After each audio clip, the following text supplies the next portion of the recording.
I'm at an Oberoi resort outside of India's most famous wildlife park, with luxury glamping tents that come complete with clawfoot tubs and tiger motifs, each surrounded by its own garden. This place has the feeling of an old world safari camp, and if the press is to be believed, is one of the best resorts in South Asia. Today I'll take you with me on a safari and on a full tour of this resort, and we'll find out if this really is India's best glamping adventure. Hey there, I'm Don, and I'm bringing you inside some of the world's most unique hotels, so you can decide if they're right for you. The resort's about 3 hours from the closest airport in Jaipur. There are 25 rooms here, spread out over 20 acres, so it never feels crowded, even when the resort's full. And I have to say that the drive isn't that pretty, but once you've arrived at the resort, that changes fast. I'm traveling with my sister, and both of us agree that anywhere else this would be a great welcome, but after some of our other India resort stays, I'm only giving this welcome a 6 out of 10. Special drink for you with no added sugar. There's plenty to keep you busy here. Between dips in the pool, that's just a few steps from the lobby. Or you can relax in the resort's beautiful spa next to this lotus pond.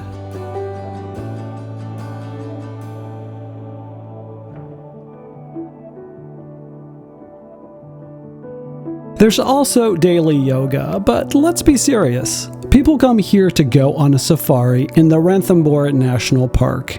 We've got ours booked for 5:30 a.m. that is, tomorrow. I'll show you that experience in a couple minutes. So we've just checked in, and I have not spent any time in the tent yet, so you're gonna get my unvarnished initial reactions to this tent here. But yeah, as soon as I walk in, I like it. I like it a lot. It doesn't feel like a tent. This feels like a proper house or a bungalow.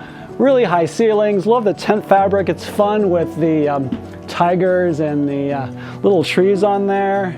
It's spacious for sure. There's a lot of space in here. Love the 4-poster bed, and kind of the immediate vibe that I'm getting is kind of like old time camp, but very glampy. I mean, this is like glamorous camping. It's really nice. I really like the lights here. It feels like a safari tent, and I think that's the whole idea, but it works. Beautiful bathroom that's almost as big as the bedroom. Old-time clawfoot bathtub to go with the theme here. It's a shower, 2 big closets, and then an outdoor area here. So check this out. Yep, got our own little backyard, and 2 day beds with a little pop of color. That's really nice. And our backyard is huge. We've got a little bit of views of the mountains up there, and tons of space. So yeah, I think this is really, really nice. The resort's observation tower is supposed to have great views of the national park, so let's climb up and see.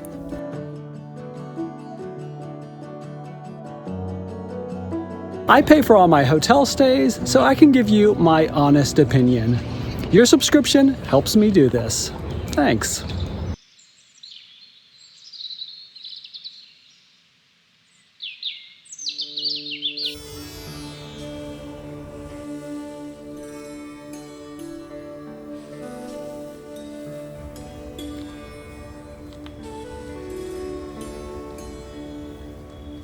After climbing up that tower, I am ready for a cold beer, here at the resort's alfresco bar.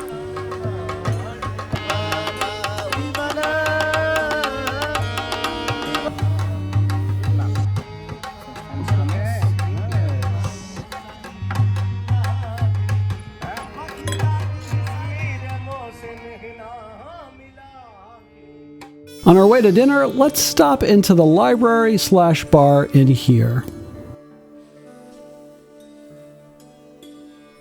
It's a bit dead, but it is early. There's just one restaurant here with the option to sit inside. This is also where you come for breakfast. It's cooled off pretty nicely, so we'll opt for an outdoor table instead. There's a mix of Indian and Western food on the menu to keep everyone happy. But even though this courtyard is technically outside, it doesn't feel that way. The live music is nice, but it's a bit too bright and the high walls make me feel like we're sitting inside.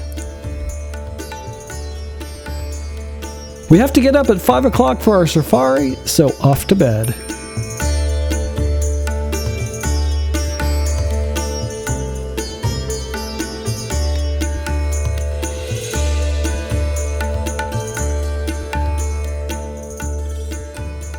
This is only my 6th hotel in India, but these are the best pillows so far. They get a 10. Good night. Ranthambhore National Park is known for their Bengal tigers. Lucky hat? Yeah, So if I get one of those hats, we'll see a tiger, is it? yeah, should take it. The tigers are pretty much the reason anyone comes to stay here. Everyone's hoping for that National Geographic moment, and yep, my sister and I are no different. I really like this resort, but before and after we arrived, they really pushed hard on selling us an $800 private safari tour. No thanks.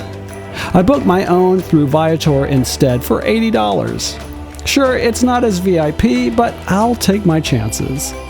Spoiler alert, it did pay off. We saw all kinds of wildlife, which is typical. What's not quite as typical is we not only got close to Bengal tigers more than once, we got to see a kill. Oh my god, right there.